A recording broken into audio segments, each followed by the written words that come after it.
Sanskrit Sindhuja classes के इस YouTube platform पर आप सभी संस्कृत के सुधी पाठकों का हार्दिक स्वागत एवं अभिनंदन है। मित्रों, हम सभी लोग भारत विरचित किरातार्जुनीयम का अध्ययन कर रहे हैं, जिसमें 8 श्लोकों तक अध्ययन कर चुके हैं। आज 9वें श्लोक का अध्ययन करेंगे, तो उससे पहले भारत के बारे में देख लेते हैं। इनका मूल नाम दामोदर था। भारत इनकी उपाधि थी। आदपत्र भारत भी इनको कहा जाता है। आदपत्र की भी उपाधि इन्हें मिली थी। इनके पिता का नाम श्रीधर। अवंति सुंदरी कथा के अनुसार नारायण स्वामी मिलता है। इनकी माता का नाम सुशीला।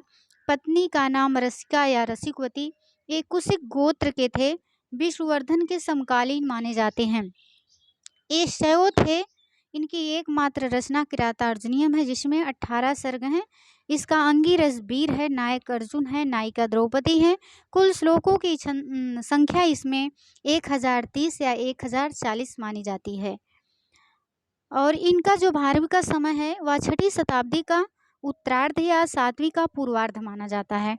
तो चलिए आज हम लोग अपने श्लोक पर आते हैं, जिसका अध्ययन करना है। तो सबसे पहले सभी लोग वाचन करेंगे, जो भी जहाँ होंगे, जिस सिचुएशन में होंगे वाचन करेंगे। साथ साथ सबका मुंह खुलना चाहिए। वंशस्थ छंद है। जतौ तु वंशस्थ मुदीरितं जरो, जतौ तु वंशस्थ मुदीरितं जरो, कृतारि षड्वर्गजयेन मानवीम् अगम्य रूपां पदवीं प्रपीत्सुना, बिभजनक्तं दिवमस्ततन्द्रिणा, वितन्नते तेनैन पौरुषं, कृतारि षड्वर्गजयेन मानवीम् अगम्य रूपां पदवीं प्रपीत्सुना, बिभजनक्तं दिवमस्ततन्द्रिणा, वितन्नते तेनैन पौरुषं। सबसे पहले जान लीजिए, मनुष्य के शरीर में यानी कि अंदर 6 प्रकार के शत्रु रहते हैं। काम, क्रोध, लोभ, मोह, मद एवं मात्सर्य। और एक सामान्य व्यक्ति के लिए इन पर विजय पाना बहुत मुश्किल काम होता है। और दुर्योधन इस पर विजय प्राप्त कर लिया। बनेचर कह रहा है कि जो मनुष्य के आंतरिक 6 शत्रु हैं, उस पर दुर्योधन विजय प्राप्त कर लिया है। कृता माने किया गया है। अरि माने शत्रु होता है। षड माने 6, वर्ग माने समूह, जैन माने जीत लिया गया है जिसके द्वारा। यानी कि काम, क्रोध, लोभ, मोह मद एवं मात्सर्य, इन 6 आंतरिक शत्रुओं के समूह को जीत लेने वाले तथा मानवीम अगम्य रूपाम पदवीम प्रपिस्तुना, तथा मनु द्वारा प्रवर्तित या मनु द्वारा प्रोक्त अगम्य रूपाम पदवीम माने होता है मार्ग। अगम्य रूपाम यानी कि अगम्य स्वरूप वाले, जहाँ पहुँचना कठिन हो। एक आम व्यक्ति के लिए जहाँ पहुँचना कठिन हो उसे अगम्य कहते हैं। अगम्य का अर्थ होता है दुष्प्राप्य या जहाँ पहुँचना कठिन हो। अगम्य स्वरूप वाले पदवीम कैसी है? अगम्य स्वरूपाम है, यानी कि पदवीम माने मार्ग, अगम्य स्वरूपाम माने अगम्य स्वरूप वाले या दुष्प्राप्य। अगम्य स्वरूप वाले पदवीम मार्ग को प्रपित्सुना माने प्राप्त करने की इच्छा रखने वाले के द्वारा। क्योंकि यहाँ तृतीया विभक्ति एक वचन का प्रयोग है, तो क्या हो जाएगा? प्राप्त करने की इच्छा रखने वाले के द्वारा। और क्या क्या किया है वो, अब देखते हैं आगे क्या क्या किया है। वह दुर्योधन जो मनुष्य के 6 प्रकार के आंतरिक शत्रुओं का समूह है, उस पर विजय प्राप्त कर लिया है। मनु द्वारा जो प्रतिपादित अगम्य स्वरूप वाला मार्ग है, उसको पाने की इच्छा रख रहा है। अब आगे क्या कर रहा है? जब इच्छा रखेगा तो भाई उद्यम तो करेगा, उद्योग तो कुछ करना ही पड़ेगा। जब इतना बड़ा सोच रहा है तो उद्योग भी करना पड़ेगा, उसको परिश्रम भी करना पड़ेगा। तो क्या कर रहा है? आगे भारत जी कह रहे हैं, इसे भारत कहिए या बनेचर कहिए, बनेचर से भारत कहलवा रहे हैं।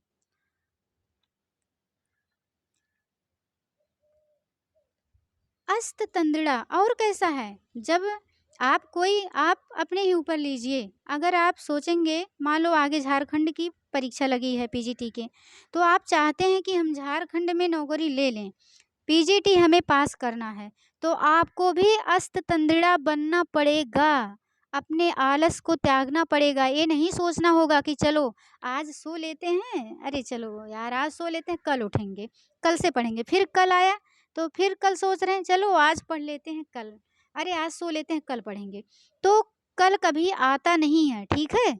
तो वह जो दुर्योधन था अस्त तंद्रिड़ा था, आलस को त्याग दिया था, जिसकी अस्त अस्त हो गया है, तंद्रिड़ा जिसका आलस, किसके लिए आया है? दुर्योधन के लिए आया है, कि जिसका आलस चला गया है, अस्त तंद्रिड़ा। तेन तेन पद किसके लिए आया है? पूछा जा सकता है परीक्षा में। तेन दुर्योधन के लिए आया है, अस्त तंद्रिड़ा तेन, यानी कि जिसका आलस चला गया है, तेन उस दुर्योधन के द्वारा, नक्तन दिवम रात और दिन को, विभज्य भली भांति बांट करके, रात और दिन को भली भांति बांट करके, नयन पौरुषम वितन्यते, यानी कि पुरुषार्थ को, नयन माने नीत से, नीति पूर्वक पौरुषम पुरुषार्थ को वितन्यते फैलाया जा रहा है। अब दुर्योधन सोच रहा है कि हम क्या क्या करें कि अस्थायी रूप से हम हस्तिनापुर के राजा बने रहें। यह जो हस्तिनापुर का राज्य है, जिसके स्वामी हम चिरकाल तक बने रहें, इसलिए वह सारा उपाय कर रहा है। कौन कर रहा है? दुर्योधन कर रहा है।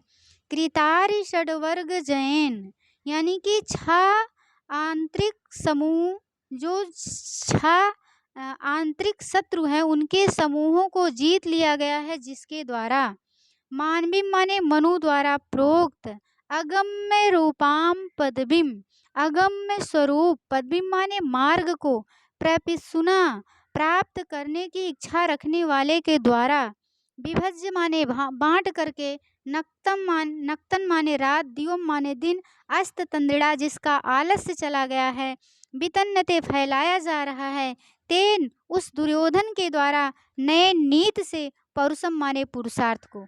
चलिए एक बार क्रम से अर्थ फिर से देखिए, आप लोग इसको तोड़ करके पढ़ेंगे तो अपने आप अर्थ समझ में आ जाएगा। कृतः अरि षड वर्ग, कृतः माने किया गया है, अरि माने होता है शत्रु, षड वर्ग माने जो मनुष्य के आंतरिक 6 शत्रु हैं उनका समूह, जैन माने जीत लिया गया है, मानवी माने मनु द्वारा प्रोक्त, अगम्य रूपाम जहाँ पहुँचना आम व्यक्ति के लिए, एक साधारण व्यक्ति के लिए जहाँ पहुँचना कठिन हो, दुष्प्राप्य हो, ऐसे मार्ग को, प्रपिसुना पाने का इच्छुक, प्राप्त करने की इच्छा रखने वाला कौन है? दुर्योधन है। अब क्या कर रहा है? अस्त तंद्रिड़ा, आलस को त्याग दिया है, उसका आलस चला गया है, नक्तन रात को, दिवम दिन को, विभज्य माने भली भांति बांट करके, यानी कि दिन में क्या करना है और दिन को भी कैसे बांटा रहा होगा दुर्योधन। सुबह क्या करना है? पूजा पाठ करना है, दोपहर में क्या करना है, शाम को क्या करना है, रात में क्या करना है, सारी नीति बनाए रहा होगा दुर्योधन।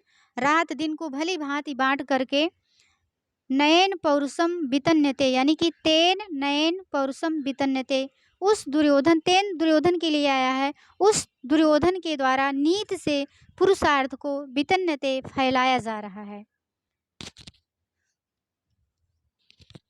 अब मेरे समझ में तो सभी को अर्थ आ गया होगा। चलिए व्याकरणात्मक टिप्पणी देखते हैं सभी लोग। अगम्य, अगम्य पद कैसे बना है? आ उपसर्ग गम धातु यत प्रत्यय, आगम्यत, आगम्यत। फिर अगम्य रूपाम, अगम्य रूपप, अगम्य पद से रूपप प्रत्यय प्रशंसा अर्थ में लग करके बना है अगम्य। अगम्य को पुंगोद भाव होकर अगम्य रूपाम पद बना है। कैसे बना है? पहले देखिए, अगम्य बना है, अगम्यत से अगम्य बना। फिर अगम्य रूपाम कैसे बना? तो अगम्य पद है, उसमें रूप प्रत्यय प्रशंसा अर्थ में लग करके अगम्य को पुंगोद भाव होकर अगम्य रूपाम पद बना है। मानवीम, मनु से अण प्रत्यय लगकर स्त्रीलिंग के विवक्षा में पुनः गी प्रत्यय लगा है, तो यहाँ मनु में अण लगाएंगे तो यहाँ आदि वृद्धि मानवीम हो गया, और जब इसको हम गीप लगाएंगे तो मानवीम हो जाएगा स्त्रीलिंग के विवक्षा में। मानवीम का अर्थ मनु द्वारा प्रोक्त प्रपिसुना प्र उपसर्ग पद धातु सन प्रत्यय धन उ प्रत्यय। कर्तर्य अर्थ में सनासंस भिक्षु उ सूत्र से उ प्रत्यय हुआ है। अस्ता अस से अक्ता प्रत्यय कर्मण यानी कि कर्म अर्थ में अस अक्ता। पौरुषम पुरुष से अड़ प्रत्यय फिर आद वृद्धि होगा तो पौरुषम हो जाएगा, पुरुष से अड़ प्रत्यय लगा है। वितन्नते बी उपसर्ग पूर्वक तन धातु ता प्रत्यय कर्मणि, कर्मणि अर्थ में आत्मनेपदी धातु है या वितन्नते। लट लकार प्रथम पुरुष एक वचन की क्रिया है। वितन्नते कैसी क्रिया है? लट लकार प्रथम पुरुष एक वचन की क्रिया है। समास देख लेते हैं। कृतारि षड वर्ग जया, तो कृता आरि षड वर्ग जया एन सा कृतारि षड वर्ग जया बहुव्रीहि समास हो जाएगा। अगर पूरा देगा कृतारि षड वर्ग जया पूछेगा कौन सा समास है तो क्या लगाएंगे? बहुव्रीहि समास लगाएंगे। षड वर्ग अगर केवल इतना ही पूछता है तो इसका विग्रह होगा षडाम वर्ग इति षड वर्ग, षष्ठी तत्पुरुष समास हो जाएगा। अरि षड वर्ग तो अरिणाम षड वर्ग इति अरि षड वर्ग, तो भी षष्ठी तत्पुरुष समास होगा। अगम्यम न गम्यम इति अगम्यम नए तत्पुरुष समास होगा। अगम्य रूपाम अगम्यम रूपाम यस्याः सा अगम्य रूपा, इसमें भी बहुव्रीहि समास होगा। अगम्य रूपाम में कौन सा समास लगाएंगे? बहुव्रीहि समास लगाएंगे। अस्त तंद्रिणा अस्ता तंद्रि एन सह अस्त तंद्रि बहुव्रीहि समास होगा। यहाँ फिर तृतीय विभक्ति एक वचन में अस्तंद्रिणा बना है तो अस्ता तंद्रि एन सह अस्त तंद्रि बहुव्रीहि समास। नक्तन दिवम नक्तन च दीवा च इति नक्तन दिवम द्वंद्व समास हो जाएगा। अलंकार देखते हैं कौन सा अलंकार है। इसमें काव्यलिंग अलंकार है। हेतुर्वाक्य पदार्थत्वे काव्यलिंगम निगद्यते, अर्थात वाक्य में जहाँ हेतु का प्रदर्शन किया जाए वहाँ पर काव्यलिंग अलंकार होता है। या जब किसी वाक्य को प्रमाणित करने के लिए किसी अन्य वाक्य या पदार्थ को हेतु बनाते हैं तो उसे काव्यलिंग अलंकार कहते हैं। अब उपरोक्त श्लोक में देखते हैं कैसे काव्यलिंग अलंकार मानते हैं। यहाँ दिया गया है कि नयन पौरुषम वितन्यते, यानी कि नीत से पुरुषार्थ को फैला रहा है कौन? दुर्योधन। तो इस अर्थ के ज्ञान हेतु कृतारि षड वर्ग जैन अगम्य रूपाम मानवीम पदवीम प्रपित्सुना तथा नक्तम दिवम विभज्य अस्तंदिड़ा, यह वाक्यार्थ है। इसलिए यहाँ पर काव्यलिंग अलंकार होगा। जैसे नयन पौरुषम वितन्यते, नीत पूर्वक व पुरुषार्थ को फैला रहा है तो उसका हेतु क्या है, कारण क्या है? कृतारि षड वर्ग जयन, यानी कि उसके द्वारा जो मनुष्य के आंतरिक छह शत्रु हैं उन पर विजय प्राप्त कर लिया गया है। अगम रूपाम पदवीम अगम्य रूपाम मानवीम पदवीम, यानी कि अगम्य स्वरूप वाले मार्ग को मनु द्वारा प्रोक्त मार्ग को प्रपिसुना पाने की इच्छा। नक्तम दिवम, यानी कि रात दिन को विभज्य बांट करके और नींद यानी कि नींद या आलस को त्याग दिया है। यह सब क्या है? वो कैसे अपने पुरुषार्थ को फैला रहा है? ये सब कारण है उसके पुरुषार्थ के फैलाने में। कृतारि षड वर्ग जैन कारण है। अगम्य रूपाम मानवीम पदवीम प्रपिसुना तथा नक्तम दिवम विभज्य स्तंद्रिणा, ये सब कारण हैं। किसमें कारण बन रहे हैं? नयन पौरुषम वितन्यते, यानी कि नीत पूर्वक पुरुषार्थ के फैलाने में सब कारण है। और परिभाषा क्या कह रही है? परिभाषा तो यही कह रही है कि वाक्य में जहाँ हेतु का प्रदर्शन किया जाए वहाँ काव्यलिंग अलंकार होता है। तो हेतु, ये सब हेतु हैं, तो यहाँ पर कौन सा अलंकार हुआ? काव्यलिंग अलंकार हुआ। छंद कौन सा है?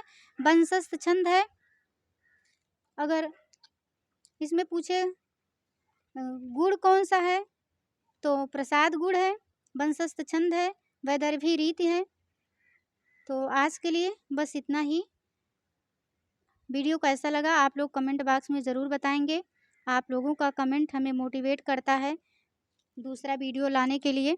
अब इतना परिश्रम करते हैं तो आपका एक लाइक और एक कमेंट तो बनता ही है। तो आप लोग कमेंट करिएगा अगर कोई सुझाव होगा। तो ज़रूर करिएगा। आज के लिए बस इतना ही, मिलते हैं किसी दूसरे वीडियो में। नमः संस्कृताय, जय हिंद, जय भारत, वंदे मातरम।